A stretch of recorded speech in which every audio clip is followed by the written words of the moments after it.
এই রাজবাড়ির কৃতি সন্তান, প্রাণপ্রিয় নেতা, আপসহীন নেতা, বলিষ্ঠ কণ্ঠের স্বর, যার বলিষ্ঠ নেতৃত্বে বর্তমান রাজবাড়ী জেলা বিএনপি সুসংগঠিত করা হচ্ছে। আওয়ামী লীগের আতঙ্ক, রাজপথে কাঁপানো নেতা, দেশ নেত্রী বেগম খালেদা জিয়ার অন্যতম সদস্য, অত্যন্ত জনপ্রিয় নেতা, অতি সুপরিচিত, গরিব ও দুঃখী মানুষের বন্ধু, রাজবাড়ী জেলা বিএনপির অন্যতম যুগ্ম আহ্বায়ক, বাংলাদেশ জাতীয়তাবাদী কৃষক দলের সংগ্রামী সহ সভাপতি অ্যাডভোকেট আসলাম মিয়া আমাদের মাঝে উপস্থিত, 4টি ইউনিয়ন বিএনপির নেতৃবৃন্দ, গলন্দ উপজেলার সকল পর্যায়ের অঙ্গ সংগঠন নেতৃবৃন্দ। আমি একটি দাওয়াত আপনারা দিতে চাই। আগামীকাল 5ই আগস্ট স্বৈরাচার শেখ হাসিনার এই দিনে পতন হয়েছে।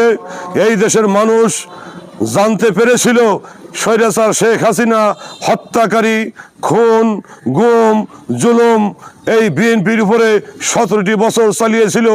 আমাদের সেই প্রাণপ্রিয় নেতা অ্যাডভোকেট আসলাম মিয়ার নেতৃত্বে গলন্দর মোড় টেক্সটাইল মিল মাঠে বিশাল এক জনসভার আয়োজন করা হয়েছেন।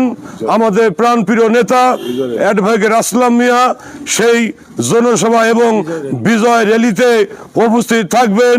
আমরা যেখানে থাকি না কেন, গলন্দ উপজেলা মানুষ তথা রাজবাড়ী 1 আসনের মানুষ, আমরা কাল সেই জনসভায় এবং বিজয় রেবিলে বেলা 3টার মধ্যে জনসভা স্থলে আমরা চলে যাব। এইখানে কোনো সংস্কারবাদী রাস্তানার জায়গা রাজবাড়ী 1-এ হবে না ইনশাল্লাহ। ফেনীতে 1-এ বেগম খালেদা জিয়া পেয়েছেন, রাজবাড়ী 1 আসনে অ্যাডভোকেট আসলাম মিয়া নমিনেশন পেয়েছেন ইনশাল্লাহ, আমরা সবাই জানি। এই জন্য আমরা কেউ দাওয়াত দিল আর না দিল ওটা আমরা দেখব না। আমরা সবাই কাল 3টার মধ্যে সমস্ত মানুষকে অ্যাডভোকেট আসলাম মিয়ার শাস্তি হবে। অঙ্গ সংগঠন, শ্রমিক দল, যুব দল, ছাত্র দল, মহিলা দল, পৌর উপজেলা আমরা সবাই ইনশাল্লাহ আপনাকে ওখানে যাব। আমরা সহায়তা কামনা করছি আমরা ইনশাল্লাহ।